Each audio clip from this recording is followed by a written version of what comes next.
So, okay, Shalom Ubracha, everybody, and it's nice to be here. Is it Hashem? I think I'm beginning almost every class with a moral message from what has happened this past month, and I'm repeating it again because I think it's a different perspective from what everyone else is hearing, and there's a hope that this can be very uplifting. Second, we lost the connection on this now. Unbelievable. Okay, so it's like this. The whole world is basically shocked on what happened. Everyone's upside down, and it came to us unexpected. Rosh Hashanah was unbelievable, more or less. Yom Kippur, Sukkot, everything was just powerful and with high anticipation that we're gonna have an amazing year. And then this thing happened. It's like someone came and pulled the rug from under our feet like that. Now watch this. When did this happen exactly? Approximately what time did they say these Hamasnikim started coming in? It was approximately 6:30, 6:32, 6:35. What's interesting, in Eretz Yisrael, 6:32, 6:35, 6:36 was Netz. Netz is when it happened. Sunrise, mamash. What's the significance in that? It's brought down, it's clear. The Ben Ish Chai brings this idea. Hoshana Rabbah is called Hoshana Rabbah because it's Hosha, it's two words. Hosha, save us Hashem. Na means on one hand, please, supplication. But Na, the Ben Ish Chai points out, is Gematria 51. What's 51? From Rosh Chodesh Elul until Hoshana Rabbah is exactly 51 days. The 30 of Elul, 21 of Tishrei. And what's the idea? That from already Rosh Chodesh Elul, where we're beginning our pursuit of doing tshuva, preparation for Rosh Hashanah, the new year. Okay, we start Rosh Hashanah by the Sfardim, by Rosh Chodesh Elul. By the Sfardim, for example, you have Slichot, and there's more additional Tehillim. We start trying at making amends, asking for Mechila. We start writing Ketiva Chatima Tova. We do a lot of extra things to prepare for Rosh Hashanah. Many start saying additional Tehillim, the Zohar, Tikkun Zohar. There's a lot of things happening, B'ezrat Hashem, already from Rosh Chodesh Elul, as a preparation for Rosh Hashanah. That culminates up to Hoshana Rabbah. Not on Rosh Hashanah. Rosh Hashanah, it says that the wicked people are assigned immediately the altar lemavet, and the tzaddikim are assigned immediately to life. Benonim, in between, people are given until Yom Kippur. Fine, that's when it's executed. But when is it delivered? The ptakim, it says, one of the ptakim are said that one of the papers, the actual issuing of the edict is on Hoshana Rabbah. That's why Hoshana Rabbah is a day where we try to do more tshuva. Also, people have the custom to wear the white kittel. We say extra Tehillim all night. We do 7 hakafot of the lulav and etrog. We're screaming. And the hakafot, the Hoshanot, is if now there's still type of a severity in the decree, we have a last chance to bring it back. Okay? That's Hoshana Rabbah. The night of Simcha Torah, Shmini Atzeret, and Eretz Yisrael, it's the same day.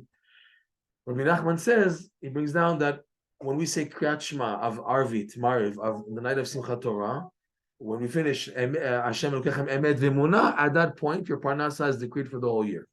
So this means that the sealing of the judgment is still on Hoshana Rabbah, and the night of Simcha Torah, so that the actual effects of the technical beginning of the year is on the day of Simchat Torah. That's why we started off with a boom.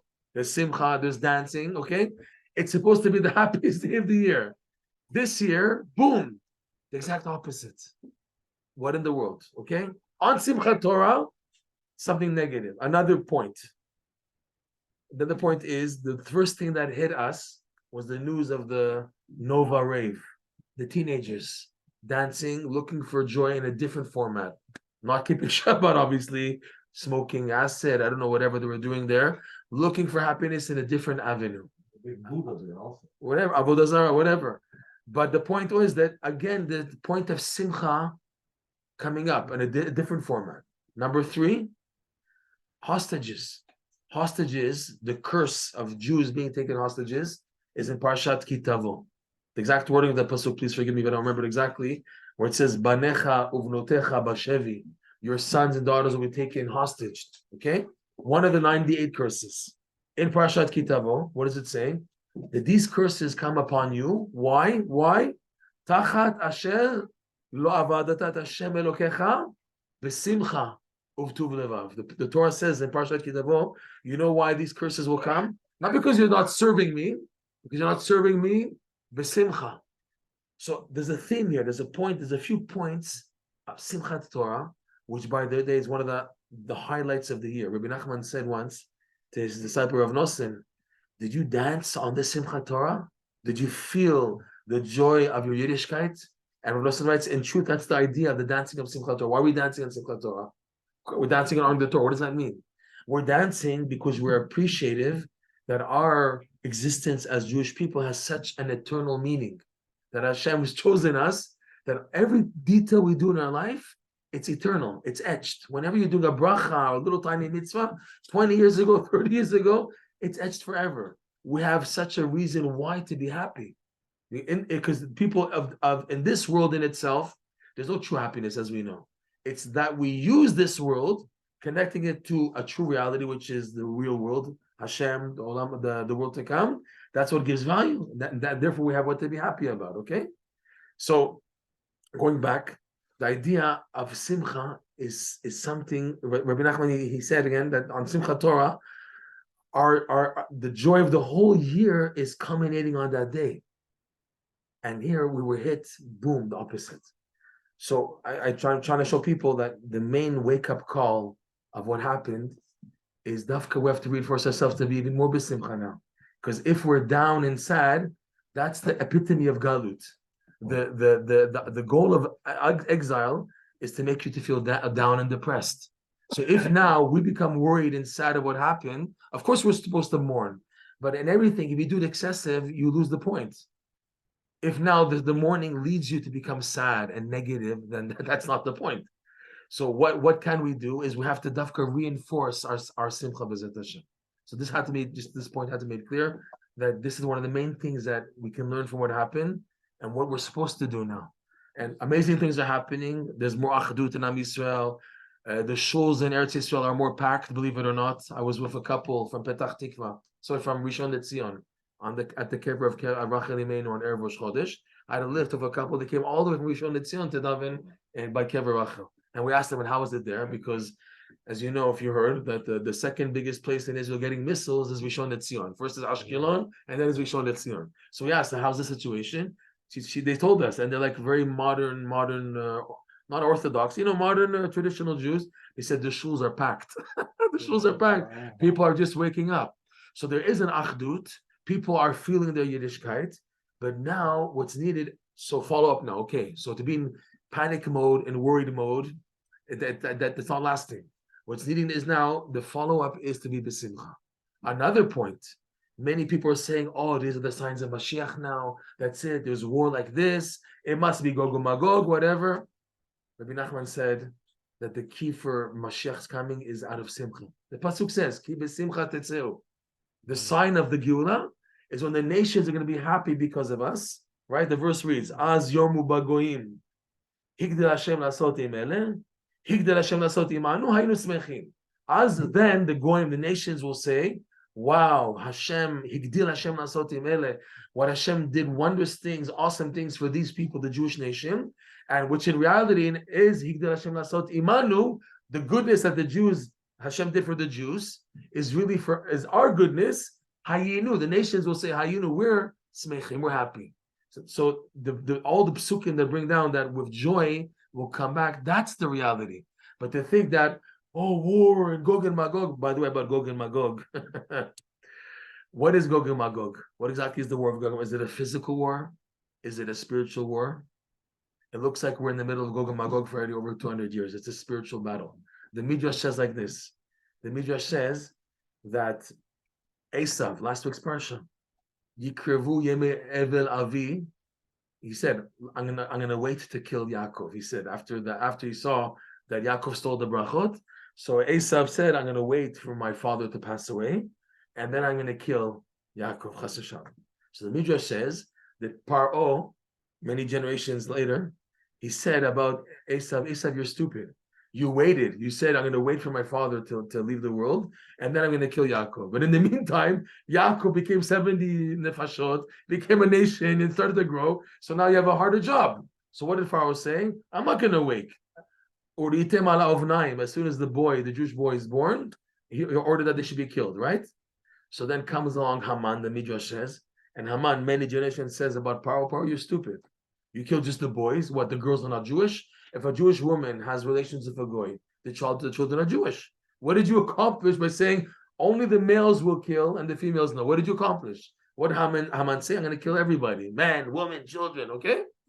So then the Midrash says that Gog will come, and he says about Haman, you're stupid. You think by trying to kill the Jewish people you can do away with them? So long as the Jewish people are connected to their Father in heaven, you can't do away with them. You can't destroy them. What am I going to do? I'm going to sever the attachment between the Jewish people and their God, and then I can do away with them. So then the Midrash says that Hashem says to Gog, Gog, you want to attack me? No problem. Come to the land of Israel, and here I will bring you down. Okay? So based on this Midrash, you see that Gog's after the spiritual war, to sever the connection between the Jewish people and Hashem. So Rav Nosson writes, he says, this war of atheism, of secular Judaism that we've had for the past 250 years, this is already Gog and Magog.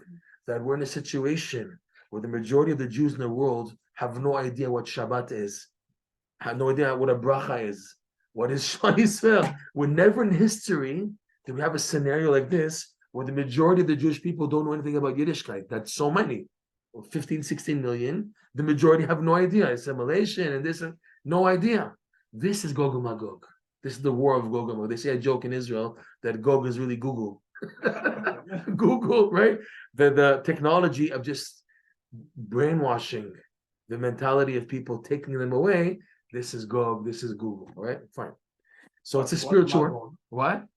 This is a good question. Maybe there's an app called Magog. I don't know. In any event, we're in a spiritual war. We're already in Gog and Magog. So they say, oh, Armageddon is going to happen, and destruction and that, and world wake up. That's not how Mashiach is going to come. Mashiach is going to come through Simcha. There's going to be a tremendous joy, which means that this is where we have to invest the majority of our work. It's in building a positive attitude. This is the key for survival. We said a story earlier before you guys came that there was a couple, there was a mother and a daughter who survived together from beginning to end Auschwitz. They entered Auschwitz together, and they both survived. That's already a miracle that they survived, and they survived together. She was a religious lady, God-fearing lady. They asked her, what happened? How did that happen? She said something really weird, really far off. As soon as she arrived in the camps, and like they saw already the smoke from the chimneys, etc., she started to crack up. She started to laugh, and they were the Nazis didn't know what to do with her. Like they lost balance of their. You have a scenario, you have a sketch. They were trained what to do and everything, and this just sticks out. The lady is laughing in the middle of all this destruction and terrifying situation. They lost track with her. They didn't touch her. When she had a young baby girl with her, they didn't touch them. So they asked her, said, why were you laughing? Why were you laughing? What are you laughing at? Such a sad thing. She was laughing, she said, because it's so obvious that these idiots are going to pay for it. You're doing bad. You think you're going to get away with it?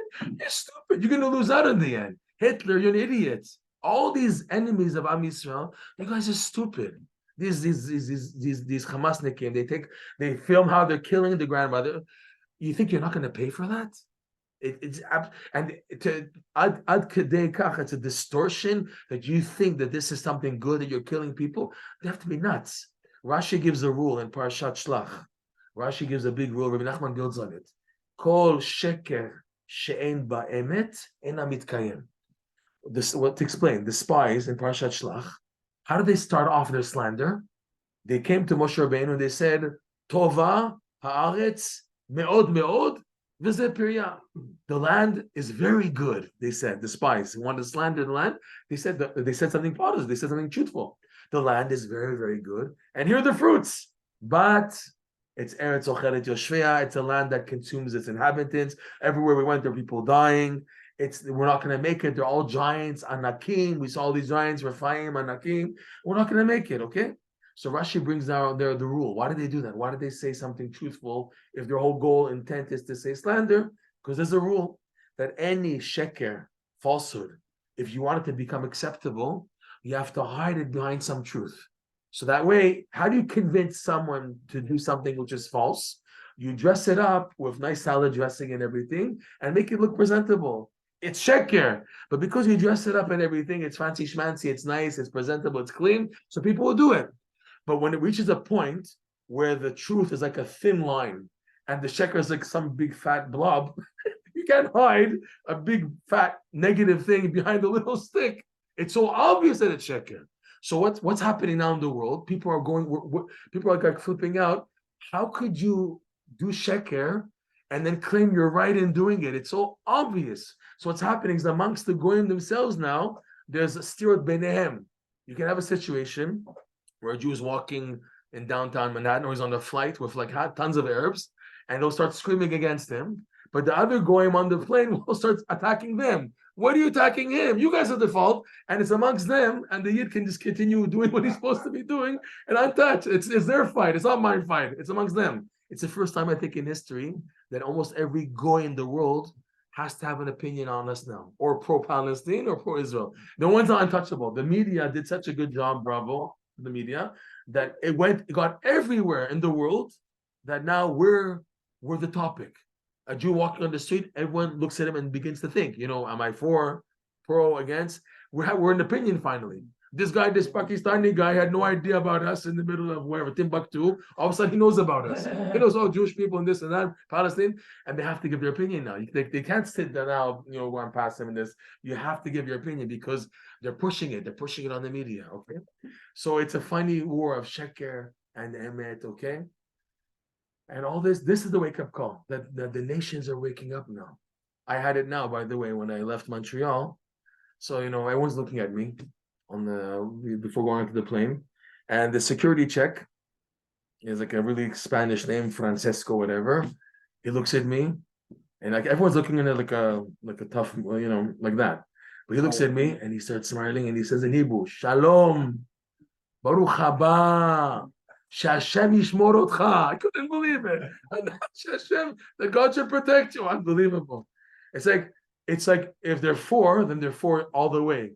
They say we're for you, we're supporting you, and if they're negative all the way. Another incident had a flight from Montreal from New York to Montreal. So half the plane were Arabs and half the plane were Hasidim from Tosh. Okay, right? So I sat down. I had next to me sitting, looked like an Arab. He looked like an Arab. And it's like a very small Delta airline plane. Like it was like two-seater. So he didn't want to sit next to me. He got up, he said, excuse me. He got up and he sat behind me. I was sitting in the second last row of the plane. So I had the last laugh. He sat behind me, okay, and thinking it'll be empty. And then comes the whole Hasidic family, the father and the mother and the children. Excuse me, sir, they have the whole row. And they have to go sit in the back next to me. And, it was the whole time. I had the last laugh, Baruch Hashem. So just saying, the point is, it's an arousal. It's a big arousal. We're not going to deny that now. But what's next is that we have to do the right thing. And doing the right thing is to be b'simcha now. It was a major loss. It was a major painful loss. We all took it like crazy. But now we have to get up and continue now with more strength. It's not we're continuing and we're not forgetting about it. Ajaba, we use what happened to now get up and walk better now, to go forward stronger, B'ezrat Hashem. All right? So this is just an attitude that Simcha is the key here. It's so clear. It happened on Simcha Torah. The thing that hit us, the Nova thing, they were looking for Simcha, okay? The punishment of hostages, because you're not serving Hashem, B'simcha. So there's a clear message that we have to work, if we're not B'simcha yet, to work on being B'simcha. In fact, Rav Nosson writes that, believe it or not, greater than the mitzvah itself that you do is the simcha in doing the mitzvah. The simcha is even greater. It's just that you can't get to it if it's not through doing the mitzvah, through tefillin, Shabbat, Yom Kippur. But the goal of the mitzvah is to get to that simcha which is behind it, B'ezrat Hashem. All right? So, this is the first idea that we wanted to present. What simcha leads a person to is what's called the Yishuv Hadat. Yishuv Hadat means, literally, the calmness of the mind. One of the greatest gifts a person can have in life is he has Yishuv Hadat, which means the mind is settled. Why is it a gift? Because when the mind is settled, you can now see things clearly. If a person has a settled mind, it becomes totally clear that there's a God in the world, that there's a purpose in this world. It becomes clear that there's a truth behind, and that truth is Hashem. The reason why people don't see it, because the mind is rushing and rushing and rushing, all types of static and static and static. Don't let a person think clearly. All these people today have such crazy ideas. The crazy ideas is from a lack of Yishuv Hadat, a lack of a settled mind. The settled mind is the greatest gift, because then when it's settled, you see the reality, you see clear. You have a clear reality of a picture in life. So, but the key to getting what's called Yishuv Hadat is Simcha. What is Simcha? Simcha is a feeling of everything, wow, everything is in its right place, everything is amazing, everything is worth living for it in order to aspire for this. This attitude prepares the mind for Yishuv Hadat. Like we'll see this from the opposite. What's the opposite? When a person is worried, how am I going to pay the bills? Oh, my son is falling off the path. Oh my God, this shalom bayit issues. All this, all that. So the person, when he's in worried format, okay, the worriedness doesn't allow you to think clearly because everything is shaking. Oh my God, oh my God. Whereas now, Simcha, which means even though there's problems and difficulties, I have a trust and a confidence in Hashem that things are going to work out, that things are good, things will be better. And that attitude leads an opening. Just an amazing analogy of this idea. The story I say many, many times, but it's worth saying again and again and again. There's a famous story of the two holy brothers, Rav Zusha Vanipoli and Rav Elimelech of Lezhensk. And there was a period that these two brothers, they went traveling undercover. For whatever reason, they were big tzaddikim with a lot of chassidim, but they decided, for whatever reason they went incognito. They arrived at a shtetl, an Eastern European village, and this shtetl had a curfew like 9 p.m. It was a summer night. And they arrived at this village 9:15. And they had no time to prepare where they're going to sleep, where they're going to eat. So at 9 p.m., they find themselves on the street. The curfew meant that anyone on the street after 9 p.m., the police would arrest him, put him in the cell of this little shtetl, which was Jews and non-Jews, okay? And until the morning, once in the morning, then they would check the documents, who are you and everything. It was a preliminary against robbers, thieves, murderers, etc. Okay? So 9 p.m., they see themselves on the streets, and the police see them, and they arrest them. They don't know that's Rav Zusha and Rav Elimelech. They arrest them, they put them in the jail cell. Well, how was the typical jail cell back then? It was one big room with mattresses around, and in the middle of the room is the toilet, okay? That means, according to halacha, you can't daven there, you can't learn because there's a stench, and there's a graf shel rei, there's a toilet there in the middle of the room. So Rabbi Elimelech was very broken, sad and broken. And Zusha, the older brother, was always happy and freilich and always positive. He asked his brother, why are you so sad? What's wrong? So why am I sad? Look, I can't daven, I can't learn. Even in Gehinnom is better. In hell, at least you can cry out to Hashem. Here, I can't do anything. It was the stench of the toilet.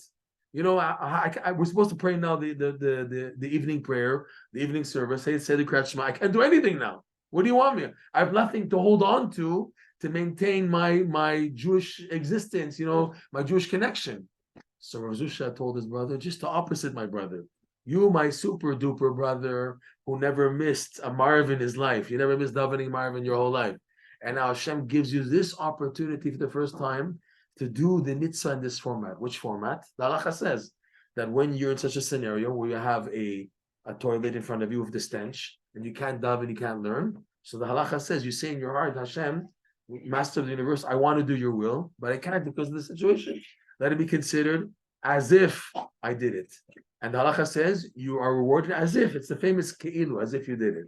So my super duper brother never missed a Maariv. Hashem wants you to do it like this. And he said, you're right. And he got excited about it. They started dancing. They started dancing. And they see all the inmates looking at these two Jews that they're dancing. They saw they're looking at them. They grabbed their hands and they made a hora around the toilet. They're dancing around it. The warden hears everybody singing. This one, he's singing because of his vodka. This one's singing because of his wife. They're all singing for different reasons. Okay, when the warden comes, everyone's happy, and you're not supposed to be happy in the jail.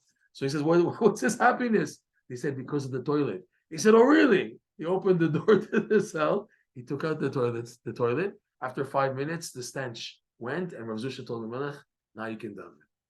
What's the point? Is that who'd have thought this would happen? That the warden would come and take out. That's far from the reality. But they got to such a solution because they did the right thing. By being b'simcha in the present situation, they created a new scenario. Okay, all this is easy to talk. It's a nice story, bravo, very nice. But we know lema'aseh, day-to-day living, the grind is so tough. The majority of people, even if they try to be happy, it doesn't work out. But there's a difference between someone who wants to be happy, who knows about it, and knows this is the main thing, and someone is looking for other aspirations, and it's not working out, and he's not even thinking about simcha at all, and he's just running in a rut and in a dead end. There's a big difference. Rabbi Nachman once told Rav Nosson that the main thing on Shabbat as great as it is, and there's a big light of fear that comes out. The letters for Bereshit, when you arrange the letters, spell Yereh Shabbat, the fear of Shabbat. Because the Zohar says the main yirah of a Jew, believe it or not, is revealed every Shabbat. On Shabbat, there's a big revelation of fear. Okay? Yet, Rabbi Nachman, he shows in this, he wrote the lesson in Likutey Moharan, the key to coming to yirah is Davcha Simcha. The classic example to that is Yitzchak. Yitzchak, why is he called Yitzchak Al-Shema? Tzchok, on the laughter. Yitzchak is tzchok, laughter. And who does Yitzchak represent in the Torah? Gvurot Yitzchak, Pachad Yitzchak, severity, judgments, but it's two in one. It's two opposites, technically opposites, but it's really one. The true Yirat Shamayim, true fear of heaven, comes from Simcha. Okay, when a person is happy with what he's doing, this is what brings him to true Yirat. As opposed to, no, you're going to burn in hell, you're going to rot and everything. That attitude doesn't bring to Yirat Shamayim.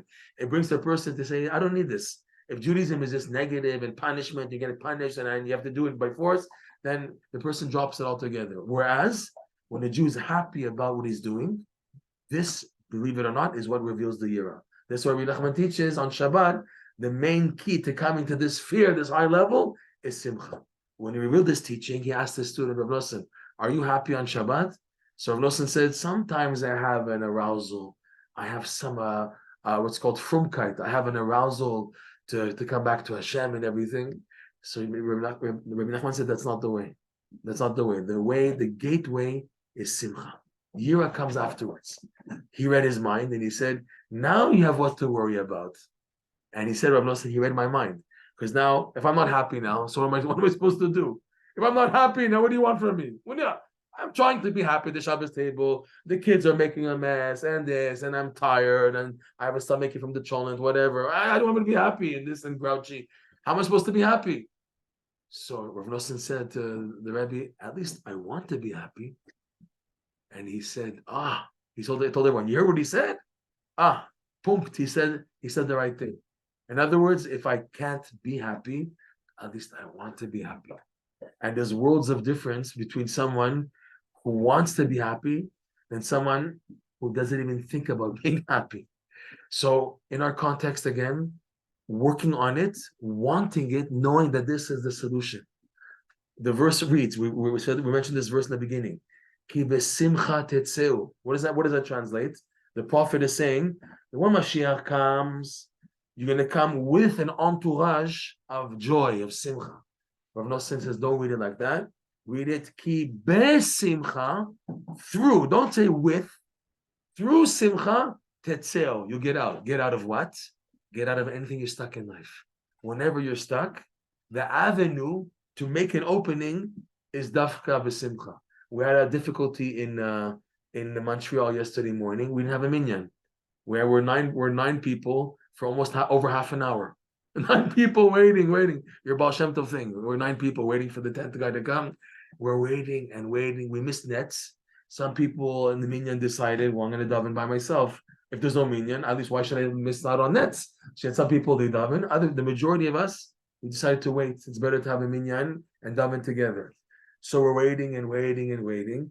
And the people are just sitting there doing nothing. And they're like looking at their clock and this and that. So I decided the best thing to do is to start dancing. So I went to a second room and danced and danced and danced. In the middle of the dancing, we just started. Boom, number 10 came. The idea is your attitude, when it's positive, it draws good energy. It draws good energy.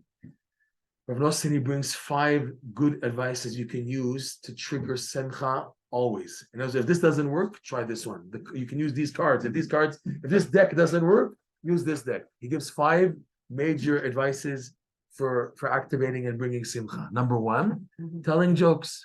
Telling jokes. I have a good joke to tell you guys. I think I'll share it because we need to cheer up a little. A lady calls her husband. Yes, dear. And she says, tell me a joke. He's a religious guy. He said, honey, I'm in the middle of Kola learning right now. What a joke. Oh, no, I know. Okay. Tell me another joke, please. Okay. I thought you guys would get it. Come on. Okay. So telling jokes, even though it's stupid, but the laughing over something stupid triggers that happy feeling, which leads eventually as an opening for real simcha. And he says more than this, because the simcha de kedusha of holiness has fallen so much in galut, the only way to extract it is by acting silly, which is the whole root of why we act silly and funny on Purim. Purim, there's an inyan to wear costumes and act silly and look funny, because the way to extract the true simcha, which is stuck in exile, is you have to act silly in order to connect to the shtuyot. It's called mila de shtuta, words of silliness, because that's how you connect to this world of silliness. Go in, do extraction, and bring back the holiness. But it's by acting silly. In a kosher way, of course, right? That's number 1. Number 2 is putting on music, dancing, clapping, like we did yesterday in Montreal. Clapping, dancing. We gave a class recently, like Saturday night.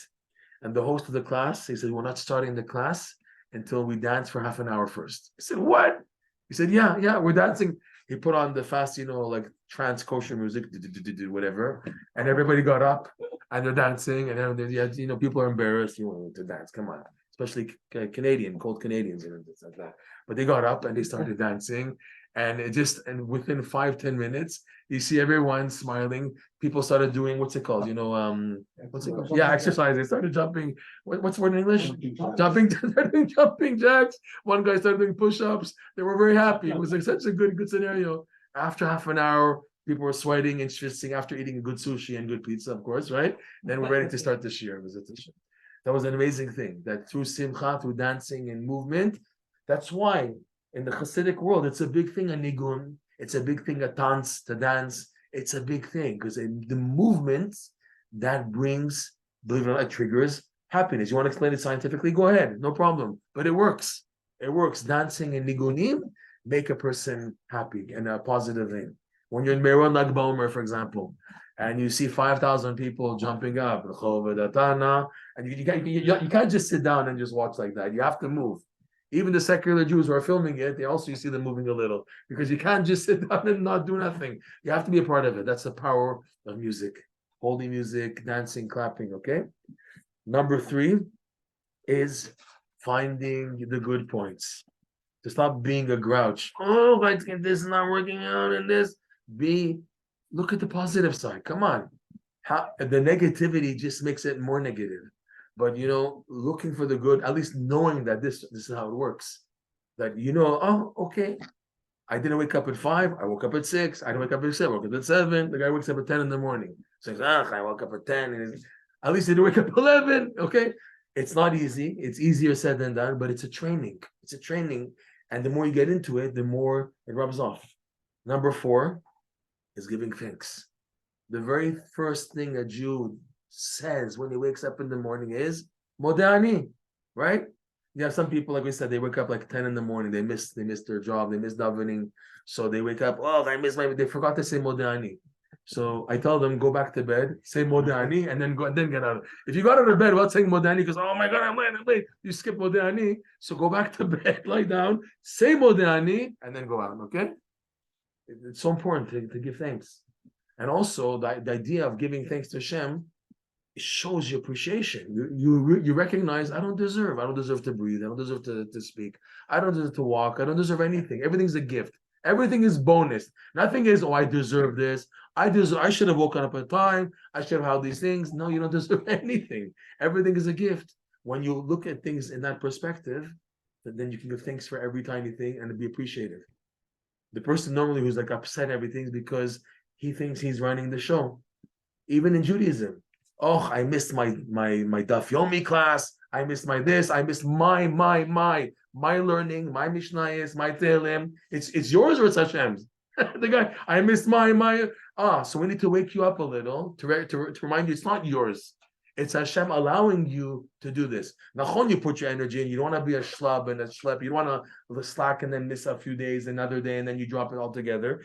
But you have to keep first and foremost that it's a gift. That when it happens, it's mamash a gift. I met a guy for at least for the last 50 years. A guy in Yerushalayim. He's been getting up at midnight. Chatzot. 50 years. Unbelievable. How do you do that? You know, and he has like 17 kids. 17 kids. And he gets up at midnight. You know, how do you do that? And he said it was amazing. Like I thought, I say for sure he must be a soldier, he must be strong and everything and determined and everything like that. He said it's all from Shamayim. It's all in, when a person, whatever, he recognizes that everything is from God, and that's it. So Hashem opens the door for such a person, right? This is number 4. Number 5, which is what we spoke about before, this lady cracking up in Auschwitz, that how can you really be happy? Where's the real source of Simcha? When you look at the ultimate future, when you know that in the end, everything's going to work out. So why are you kvetching? Why are you crying?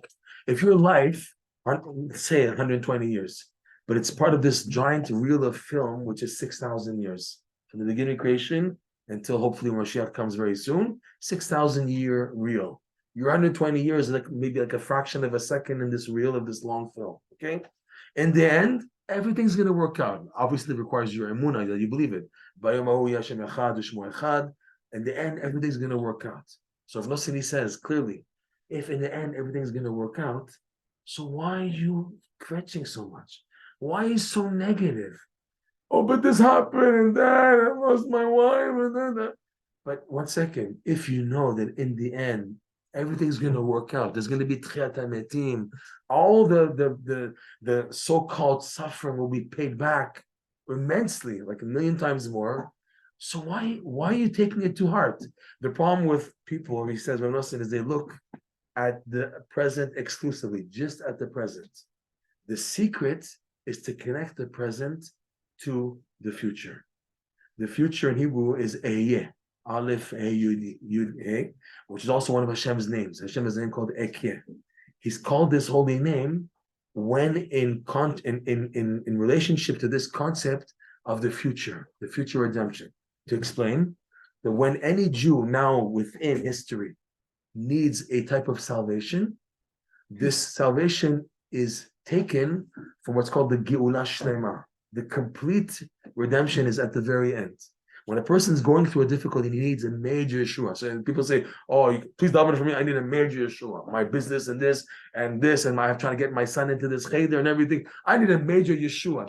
People use the term, "I need a salvation." Whenever you need a Yeshua, it's borrowed from a future redemption. It comes from what's called the Geula Shlema. It's called the complete redemption. Why is it called complete?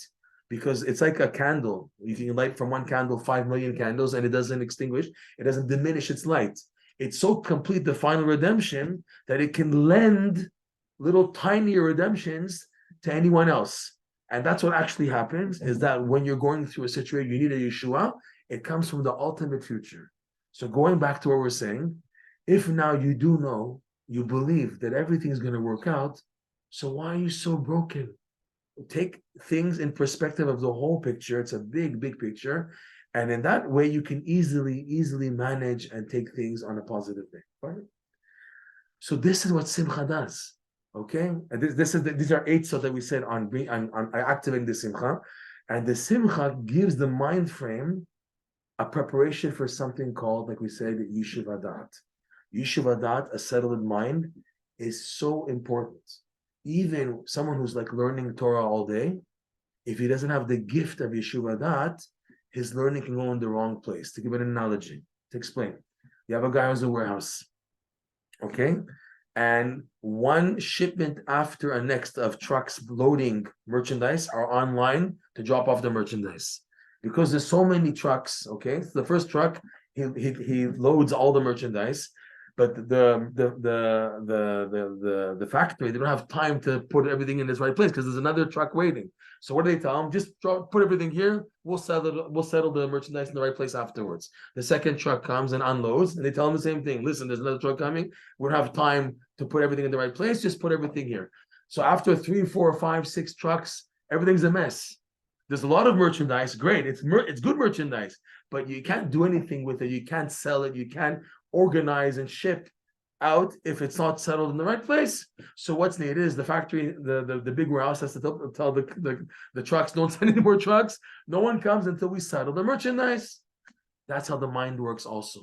When you're learning Torah, you're in what's called absorption mode. You're absorbing another daf of Gemara, another Mishnah, okay? You're learning days, weeks, months, years, okay? It's accumulating of Torah, wisdom, knowledge, beautiful. It's going in, but it's not settled. It's coming in. You have a whole mess, if you want to say, of Torah items, and you can't assume that the brain is so powerful that on its own it will settle it. You can't assume that. For that, you need a separate gift. So Rabbi Nachman calls it, it's called the bracha, birkat ha-meyashev u'mesader et ha-mochin. You need a bracha that the mind takes what you learned and settles it properly. You get a person who's learning Torah, but it's so misplaced. You get a person like Acher, Elisha ben Avuya, the Rebbe of Rabbi Meir Balanes. He was a gaon in the Torah, but he was an atheist. He was off. Okay, the Reform guys, the guys who started the Reform movement. If it's Moses Mendelssohn, Naftali Hertz, Wiesel, all these big names, they were all big Talmidei Chachamim. Technically, they knew the Shas inside out, but it was misplaced. They used the Torah to prove that we don't need to follow the Torah anymore, chas v'shalom. We can adapt to society, and they bring proofs from the Gemara. So what does it help that he was a Baki in Shas, and he knew Rosh and Ritva and Rashba so well, but then it's misplaced. So you need a second gift, a second item, and it's called the bracha of the Yishuv, the Miyashev Mesader of the Mochim.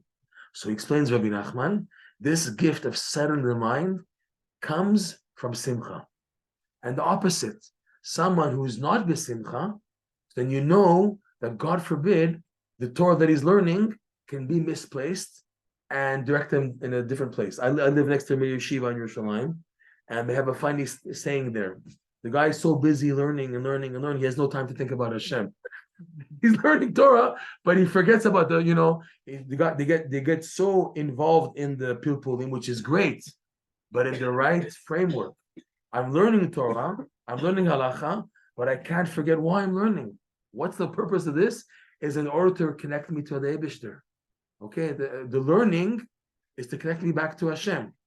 So if now the box, the container has the right placement, in that you can add and put in. So we need a second bracha. It's called the bracha of the Miyashev u'mesader et ha-mochin, settling the mind. This bracha comes through Simcha. Someone who has Simcha, this Simcha then affects his learning, his davening, his whole Yiddishkeit, and it's in the right place. You have a person now, he's learned, but with his learning, you see that he's a person, he's a human being. It's built him up in the right direction, as opposed that he's so trapped in the learning that he forgets about God forbid. He forgets about Hashem. So this is the idea of having a bracha. Now, it's a bracha. It's a blessing. Which means what? Even if you try to go to therapists and psychologists and psychiatry and everything, if there's no bracha, meaning if there's no blessing from heaven, it won't work out. It's a bracha. Meaning it's divinely sent. It's heavenly sent that a person has what's called Yishuv Adat. It's not like, oh, I built on it, I worked on it. Yes, on one hand, the Simcha builds it up, But the Simcha opens the door that Hashem sees you fit for this bracha of the Yishuv Adat, of having a settled in mind. So it's a bracha, and it's dependent on this beginning point called the Simcha. One story I wanted just to finish off with, that Rabbi Nachman once was traveling with his disciple, Rabbi Chaikel. He had a student called Chaikel. And they were traveling in the wagon. This again is Eastern Europe, Ukraine, 1800, 1805, okay? So the wagon, the horses, then they're going and traveling. And Rav Chaikel noticed that the Rebbe, like his eyes were closed, or he was dozing off, or he was just in a dveikut, he was in a connection, a spiritual connection. And while that was happening, they passed by a village where this Rav Chaikel had a cousin, and this cousin had some type of connection to the Rebbe, Rabbi Nachman. And Rav Chaikel wanted to use the opportunity that they should go to the inside, and his cousin should get a bracha from the Rebbe, because his cousin was very, very poor. He wanted him to get a bracha. So he saw that the Rebbe was not there. His eyes was closed. So he ordered the wagon driver, turn into this village over here, please. He turned into the village. He stopped in front of the house, okay? And the Rebbe opened his eyes, as if he knew, like he didn't know what was happening. He opened his eyes, and he followed. He saw Rav Chaikel opening the door and going out. So the Rebbe also went out. They knocked on the door, and his cousin opened the door, and he sees Rabbi Nachman in his door. He almost fainted. He said, "Oh my God," you know? And he felt bad. He had nothing to greet him with. He brought him into the house, and Chaikel told his cousin, "Maybe you have some cookies to honor the Rebbe." He said, "I have nothing. I have nothing." So he told him, "Maybe you can pawn your wife's silver Shabbos candlesticks and quickly get some money from the pastry right next door." So he did that. He took his wife's candlesticks, the silver, he pawned it for some money, okay? And he quickly bought some cakes and cookies and some punch, and he brought it to the table. So they were sitting at the table, and at that time, his cousin's children walked by. It was in the winter, freezing winter. The floors were wood, and the children were walking barefooted. They didn't have shoes, no socks, no shoes. And Rav Chaikel told the Rebbe, "Look, Rahmanut, look at the kids." And the Rebbe said, "I have no bracha for this man." She said, because he said, "Rebbe, give a bracha to, maybe give a bracha for him. They should have parnasa." He said, "I have no bracha for him. If you want, you give a bracha." He got so worried, Rav Chaikel. He said, "I'm scared to give him a bracha in front of you, and after you said that, because I'm scared you might kill me if I did that." He said, "No, I won't hurt you. There's no curse here, no nothing. If you want to give your cousin a bracha, you can, but I have no bracha to give to him." So he said, "Are you sure? It won't be pogea b'chvodcha. I won't be like interfering in your honor." He said, "You won't be touching it, I promise." So Chaikel ordered, he told the family, "Bring me a bucket with water and a ladle." So they brought him a bucket with the ladle. He pushed the table. He asked Rabbi Nachman to get up, of course. On the side, he sat on the side, and he made that the whole floor of the living room was empty. And of the ladle, he took water and he poured it on the floor. And of his hands, he went like this: abundance to the north, abundance to the south, abundance to the east, and to the west. So the water was spreading out on the floor. And Rabbi Nachman, as a Rebbe, had a long kaftan, a long robe, and he was lifting it up so it shouldn't get wet. And he said, "Chaikel, I don't want any of your shefa. I don't want any shefa from you. None of your shefa, okay?" He lifted up his bekesh so it shouldn't get wet from the water that he was pushing. They left. Okay. The same day they left, a group of Ukrainian, like real Bolshoi Ukrainian hunters, they came to this village. They would come often to sell their furs of the animals that they caught. They knocked on this Jew's door, and he said, "You have anything to offer us to eat?" He says, "No." They gave him like a whole stack of money. "Go buy for us now some drinks, some fruit, some vegetables, whatever, and bring us some food, some groats and everything, and prepare for us some food. Here, we're giving you. We have no koach to go to the hotel down the motel lodgings down the kilometer away in the snow. We want to eat here."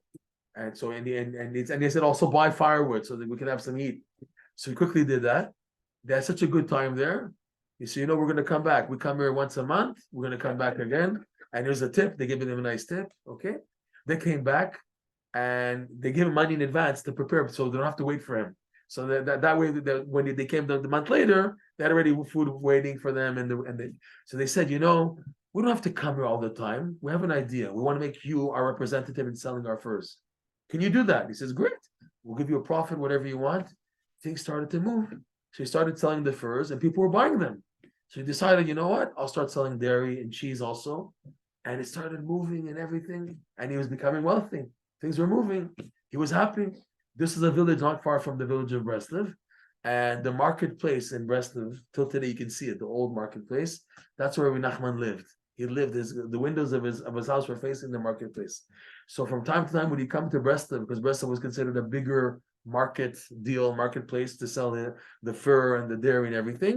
So if he would come time to time to see with the Rabbi Nachman and give him tzedakah, whatever, get a bracha, okay, whatever.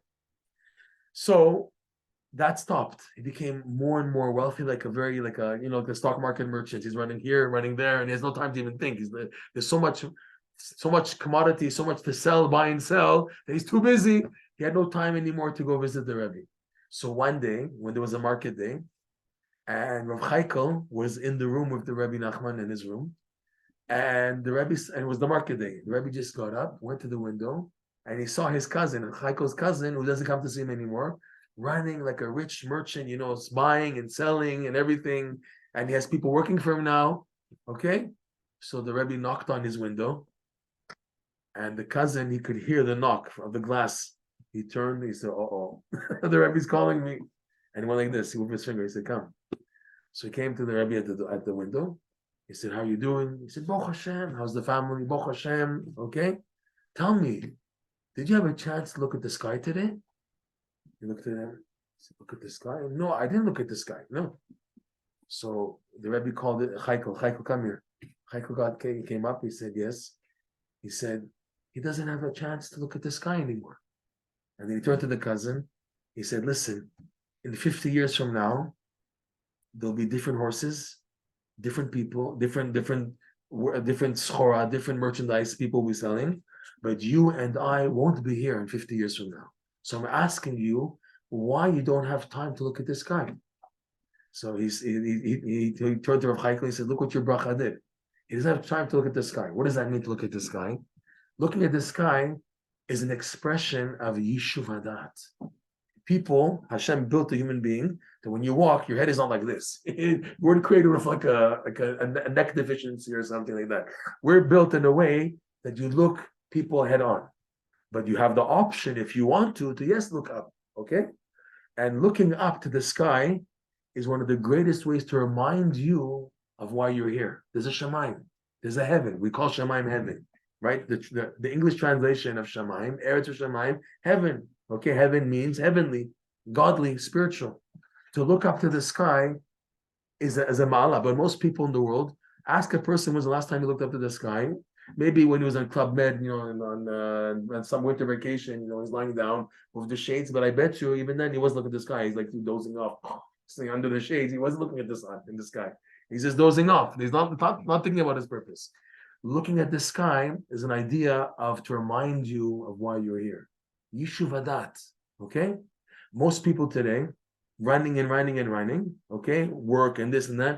They don't have even a second to think about Hashem. And a second to think about what they're doing here, which is called Yishuv Hadat. And society is pushing for that. How do the smartphones work? I press a button and boom, everything has to work fast. Right? You have like the shorts now. Everything is pushing for just static movement.